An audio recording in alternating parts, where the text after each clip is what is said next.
Welcome back to Dronacharya IAS YouTube channel. I am Dr. Daman Benipal, and in this video lecture, we'll be discussing some of the important articles and editorials which are important from our UPSC preparation point of view. So let's begin with our today's video. आज के इस video lecture में हम GS paper 3 point of view से एक important article discuss करने वाले हैं which is about India's climate change goals. Yes, climate change की जब बात करते हैं तो हमारे पास हमारे कुछ सेट गोल्स हैं. उन गोल्स को हम यहाँ पे देखेंगे and will analyse this entire case. GS paper 3 point of view से काफ़ी इंपॉर्टेंट है कि आपको क्लाइमेट चेंज गोल्स का पता हो, उनका एनालिसिस पता हो. सबसे पहले जानते हैं that why are we talking about this topic. ये topic climate change goals news में क्यों है. रिसेंटली यूनियन कैबिनेट ने इंडिया का जो नेशनली डिटरमाइंड कॉन्ट्रीब्यूशंस हैं NDC उन्हें अप्रूव किया है. बहुत जल्द इजिप्ट में United Nations framework convention on climate change UNFCCC की कॉन्फ्रेंस ऑफ पार्टीज़ होने वाली है, COP होने वाली है. This will be the 27th COP of United Nations framework for conference for climate change जो कि इजिप्ट में होने वाली है. तो COP 27 से पहले इंडियन कैबिनेट ने हमारे जो नेशनली डिटरमाइंड कॉन्ट्रीब्यूशंस हैं वो स्टेप्स जो कि हर एक कंट्री कंट्रीब्यूट करता है, डिटरमाइन करता है कि हमने ये स्टेप्स लेने हैं और ये हमारा क्लाइमेट चेंज के लिए हमारी जो फाइट है उसमें हमारा कंट्रीब्यूशन होगा. Now as the name suggest these are nationally determined. Country खुद डिसाइड करती है कि उनके क्या टारगेट्स हैं, वो क्या लिमिट्स रख रहे हैं और वो किस तरह इस क्लाइमेट चेंज की फाइट में कंट्रीब्यूट करेंगे. तो अगेन UNFCCC की COP 27 जो कि इजिप्ट में होने वाली है, इससे पहले हमने हमारे जो NDCs हैं नेशनली डिटरमाइंड कॉन्ट्रीब्यूशंस, इन्हें यूनियन कैबिनेट ने अप्रूव किया है. तो पहले तो हम जानेंगे कि क्या प्लेज किया है हमने, व्हाट आर आर टारगेट्स, हमने क्या डिटरमाइन किया है, अपडेट किया है, and then will analyse this entire case. So let's begin with that. सबसे पहले हम यहाँ पे नेशनली डिटरमाइंड कॉन्ट्रीब्यूशंस देख लेते हैं, NDCs देख लेते हैं. तो इंडिया की जो फर्स्ट प्लेज थी इसमें हमारे 3 मेन गोल्स थे जो कि हमने 2015 में सेट किए थे. हमारी फर्स्ट प्लेज, हमारे पहले NDCs, इनमें 3 प्राइमरी टारगेट्स को एड्रेस किया गया. सबसे पहला टारगेट एमिशन इंटेंसिटी से रिलेटेड है. हमने ये सेट किया, इंडिया ने अपने लिए सेट किया that we will reduce our emissions intensity by 33 to 35% below 2005 levels. 2005 level पे हमारी जो इमिशन इंटेंसिटी थी इकोनॉमी की, उससे हम 33 to 35% हमारे इमिशंस की इंटेंसिटी को रिड्यूस करेंगे. इमिशंस को रिड्यूस करना ज़रूरी है. यहाँ पे ऐसी gases, carbon dioxide, green house gases, all of these gases they are ultimately contributing into greenhouse effect and that leads to the global warming and the entire chain reaction leading to climate change happens because of that. तो हमारा पहला target emission intensity को reduce करने को लेकर है. कितना percent? 33 to 35% below 2005 level. ये लेवल याद रखेंगे. इसके अलावा हमारा दूसरा जो टारगेट था इट वाज अबाउट कि हमारी जो इलेक्ट्रिसिटी कैपेसिटी है इसमें non fossil based energy resources को हमने इंक्रीज़ करना है. कोल जलाकर जो हम एनर्जी प्रोड्यूस कर रहे हैं, fossil fuel based energy resources जो हम यूज़ कर रहे हैं, इनको रिड्यूस करना है और non fossil based energy resources को इंक्रीज़ करना है. एंड फॉर दैट हमने जो टारगेट सेट किया था that was of 40%, that will have 40% of the installed electric power from non fossil based energy resources by 2030. ये हमारा सेकेंड टारगेट था. थर्ड हमारा प्राइमरी टारगेट था, it was related to carbon sink. कि हम carbon sink क्या है, वो हमारे ऐसे कंपोनेंट्स जो एटमॉस्फेयर में कार्बन डाइऑक्साइड है उनको अपने अंदर एब्जॉर्ब कर लेते हैं, एटमॉस्फेयर से रिमूव कर लेते हैं, दैट इज कार्बन सिंक। तो तीसरा प्राइमरी फैक्टर ये था कि हम एक एडिशनल कार्बन सिंक क्रिएट करेंगे which will be of 2.5 to 3 giga tons. इन्हें हम बिलियन टन्स भी बोल सकते हैं। 2.5 to 3 giga tons of carbon dioxide by 2030। कैसे करेंगे? इसके लिए आपको एफॉरेस्ट्रेशन करनी होगी, एडिशनल फॉरेस्ट और ट्री कवर का जो एरिया है उसे बढ़ाना होगा। Only then you can increase the carbon sink of 2.5 to 3 billion tons. ये हमने 2015 में सेटअप किए थे। इमिशन इंटेंसिटी को 33-35% रिड्यूस करना है, non fossil based energy resources को 40% बढ़ाना है और हमें 2.5 to 3 billion tons of carbon dioxide के लिए कार्बन सिंक क्रिएट करना है। लेकिन अब न्यूज़ क्या आई है? हमने इन हमारे एनडीसीज को, नेशनली डिटरमाइंड कॉन्ट्रीब्यूशंस को अपडेट कर लिया है। We have updated this. अब टेबल से इस चीज़ को फॉलो कर सकते हैं। पहला अपडेट एमिशन इंटेंसिटी को लेकर है। Now we are committed to reduce emission intensity but by 45% of from the 2005 level. पहले हमने 33 to 35% का टारगेट रखा था, लेकिन इसे बढ़ाकर 45% कर दिया गया है। एंड इसमें भी हम आगे चल के अगर प्रोग्रेस देखें, 2016 तक हम 24% ऑलरेडी रिड्यूस कर चुके हैं, लेकिन 2030 तक अब हमें 45% रिडक्शन करनी है। ऑल्सो ये एस्टिमेटेड है कि अभी तक हम 30% emission reduction अचीव कर चुके होंगे as per the trend that we were following till 2016। तो ये याद रखिएगा, यहाँ से प्रीलिम बेस्ड क्वेश्चन भी बन सकता है। ये फैक्ट इंपॉर्टेंट हो गया कि पहला जो एनडीसी था उसमें 35% का टारगेट रखा था, लेकिन अब इसे अपडेट करके 45% कर दिया गया है। सेकेंड हमारा जो टारगेट था that was about the share of non-fossil fuel electricity। हमने इसकी जो इंस्टॉल कैपेसिटी है उसे बढ़ाना था। 2015 में हमने कहा कि हम इसे 40% से बढ़ाएंगे, लेकिन अब हमने जो हमारी क्यूमुलेटिव एनर्जी पावर है which is installed capacity from the non fossil based resources, इसे हमने इंक्रीज कर दिया है टू 50%। 40% से 50% कर दिया है। और एक और चीज़ ऐड की गई है into India's nationally determined contributions, that is जिससे कि हम हमारा जो लाइफस्टाइल है उसे और हेल्दी और सस्टेनेबल बना पाएँ। इसे कहा जाता है lifestyle for environment. Lifestyle for environment. It's very important to combat the climate change।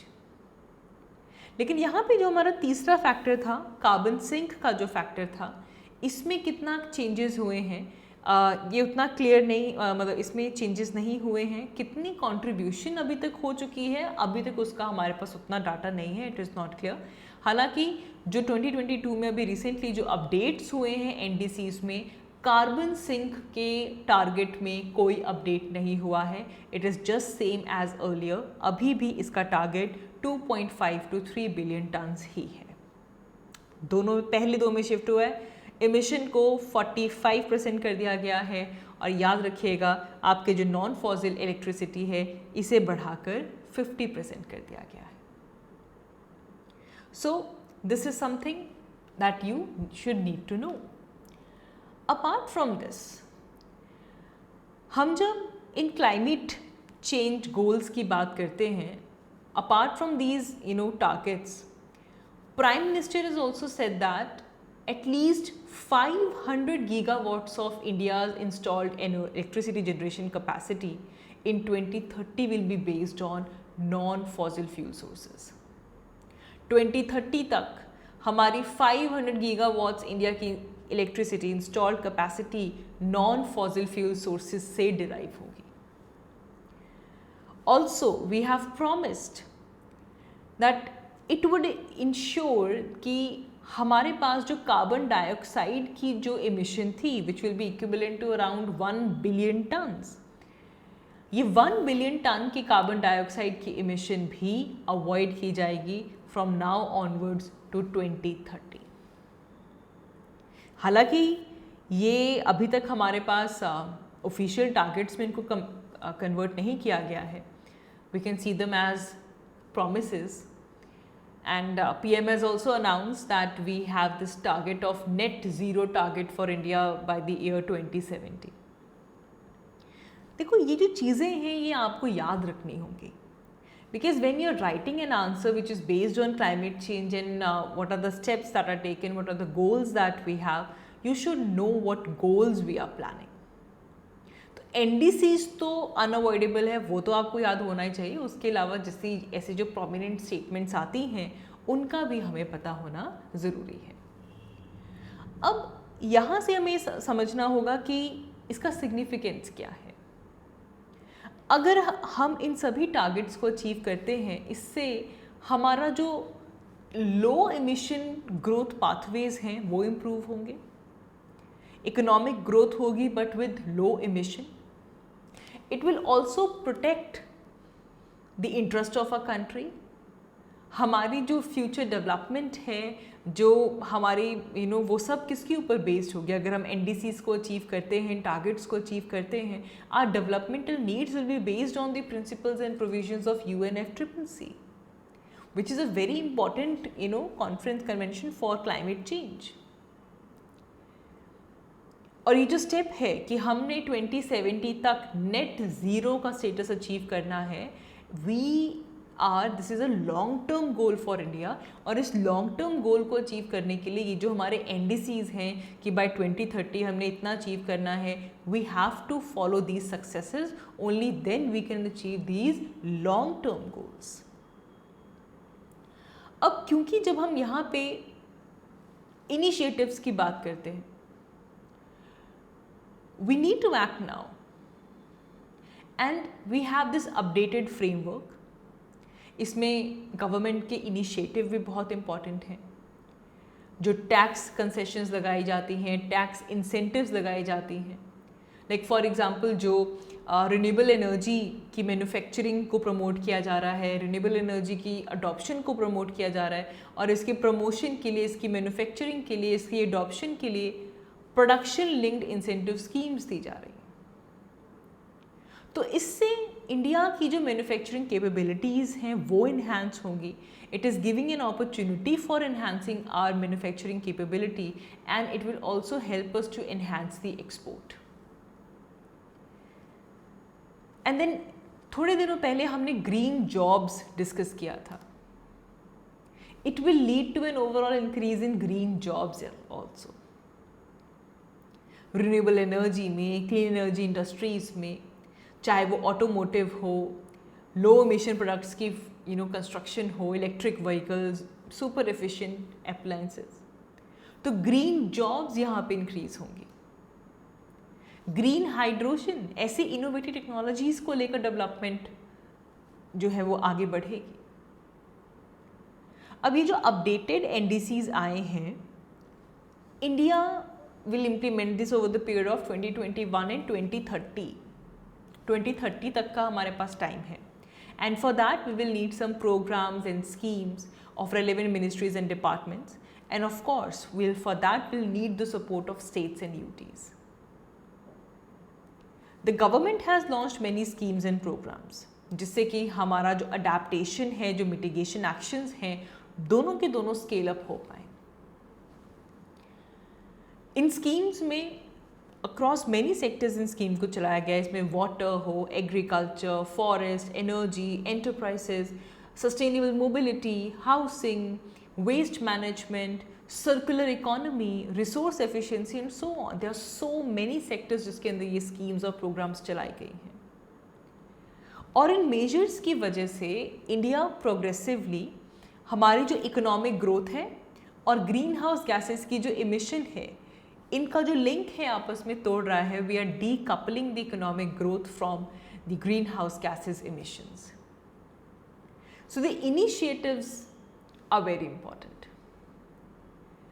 जो हमारे, अगर हम यहाँ पे इंडिया की प्रोग्रेस देखें तो जो रिवीजन हमें देखने के लिए मिली है हमारे 2 क्लाइमेट टारगेट्स में, एमिशन इंटेंसिटी और promotion of non fossil sources in electricity generation. This does not come as a surprise to us because we are doing good in these 2 targets. We were on the way to achieve these targets before 2030 only, जिसकी वजह से इन climatic targets को और revise कर दिया गया और target को और बढ़ा दिया गया.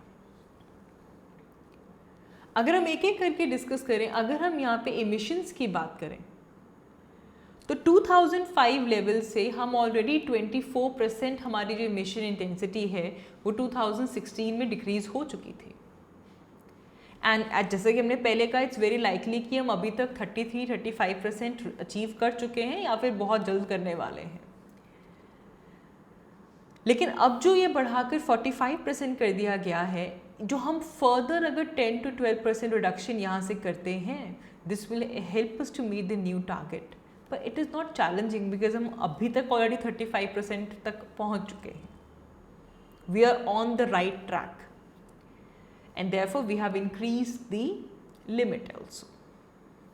Similarly, अगर हम यहाँ पे इलेक्ट्रिसिटी की बात करें, 40% electricity should come from the non fossil fuels, ये भी ऑफिशियली हम रीच कर चुके हैं.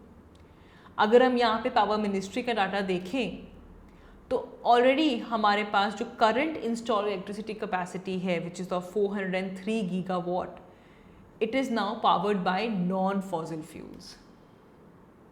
So 41.5% is powered by the non-fossil fuels right now. Wind energy, solar energy, others, they are accounting for more than 28% of this capacity. और अगर hydro power देख लें तो 11% बन जाता है. अब ये और कैपेसिटी की जो एडिशन की गई है यहाँ पे, it is happening in the renewable energy sector. और नॉन फॉसिल फ्यूल्स के शेयर में जो 10% राइज है इलेक्ट्रिसिटी जनरेशन में, हमने जो 10% राइज का जो टारगेट रखा है, it is not an unrealistic target. हम अच्छे ट्रैक पे हैं, हम इस टारगेट को अचीव कर सकते हैं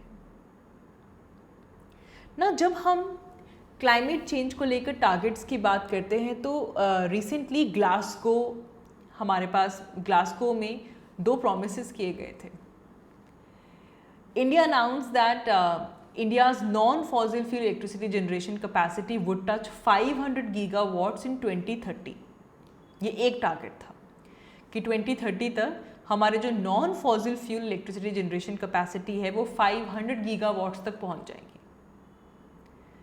and the second one was that India would cut at least 1 billion tons of carbon dioxide equivalent emissions from now and 2030. लेकिन जो प्रोमिसेस थोड़े से ट्रिकी हैं. ट्रिकी इसलिए बिकॉज हमारा जो पहला प्रॉमिस है यहाँ पे कि हम 2030 तक हमारी जो इलेक्ट्रिसिटी कैपेसिटी है from the non fossil fuel sources, this will be of 500 gigawatts. Achieving this is not easy क्योंकि हमारी जो करंट कैपेसिटी है that is of 400 gigawatts, 403 gigawatts, जिसमें से 236 गीगावाट, मतलब अगर हम इसे परसेंटेज में देखें तो 58.5% फॉसिल फ्यूल सोर्सेज से आता है. जो नॉन फॉसिल फ्यूल सोर्सेज हैं जिसमें सोलर एनर्जी, विंड एनर्जी के साथ साथ हाइड्रो पावर, न्यूक्लियर पावर आते हैं, they only makeup of 167 gigawatts. तो अगर हमें ये 500 गीगावाट्स का टारगेट अचीव करना है बाय 2030, इसका मतलब हमारी जो करंट इंस्टॉल कैपेसिटी है हमें नेक्स्ट 10 ईयर्स में इसका ट्रिपल अचीव करना होगा. Only then we can achieve this target. So it's not easy keeping in mind our current capacity. Second जो हमने प्रॉमिस किया है ग्लासगो में, which is another tricky promise, it is the promise to reduce at least 1 billion tons of carbon dioxide from now onwards till 2030. It is even more problematic. ये पहली बार ऐसा हुआ है कि इंडिया ने एब्सोल्यूट हम कितना एमिशन रिडक्शन करेंगे in terms of absolute thing, हमने पहली बार ऐसा इनन्सिएट किया है. But it appears that this announcement has been done without much preparatory work because India does not have any official projections of our emission in 2030. तो अगर कोई baseline ही नहीं होगी, कोई प्रोजेक्शंस ही नहीं होंगे, तो जो टारगेट्स हैं, टारगेट्स को अचीव करना this would be meaningless. Apart from this, हम यहाँ पे अगर हम फाइनेंशियल और टेक्नोलॉजिकल सपोर्ट की बात करें तो इंडिया की जो क्लाइमेट कमिटमेंट्स हैं वो एनहांस हुई हैं. These are likely to be contingent on the availability of international finance technology from the developed countries. क्योंकि जो अपडेटेड एनडीसीज हैं इसमें कहा गया है कि we want low cost international finance and the transfer of technology, but it does not make achievement of targets contingent on the availability. ये पहले भी था, पहले भी जब एनडीसी सेट किए गए थे तो यही था. डेवलपिंग कंट्रीज और डेवलप्ड कंट्रीज़ के बीच में ये एक हमेशा से ये स्ट्रेच चलता आ रहा है. Developing countries want that developed countries technology transfer करें, बट डेवलप्ड कंट्रीज़ वांट कि वी शुड परचेज दोस, हम फ्री में ट्रांसफ़र नहीं करेंगे. अब यहाँ से ये टॉपिक काफ़ी इंपॉर्टेंट हो जाता है. अब देखो, after the years of negotiation, international pressure, and right now we can see clear evidence that there are multi-dimensional effects of climate change. Now India has agreed to move away from fossil fuels over time. हमने अपने intent के साथ, legislations के साथ ये show किया है that we want to use energy efficiently. And many of our biggest corporations are also committed to shifting away from the polluting energy sources. But one thing you should note that जो India के NDCs हैं, it does not bind to any specific sector, any specific mitigation obligation or any specific action. Our goal is to reduce the overall emission intensity, to improve energy efficiency of our economy over time, and at the same time to protect the vulnerable sector of our economy and segments of our society. And India must set an example by balancing energy use and climate goals. So this is something really important from our GS Paper 3 point of view. You can practice a mains question. You can write down a question that how India's contribution towards the achievement can strengthen the global response towards climate change. हमारे contribution से हमारे जो climate change का threat है, जो overall global response है, वो किस तरह स्ट्रेंथन होगा, इंडिया का इसके अंदर क्या रोल है, हम यहाँ पे किस तरह कंट्रीब्यूट कर रहे हैं. So this entire topic is important.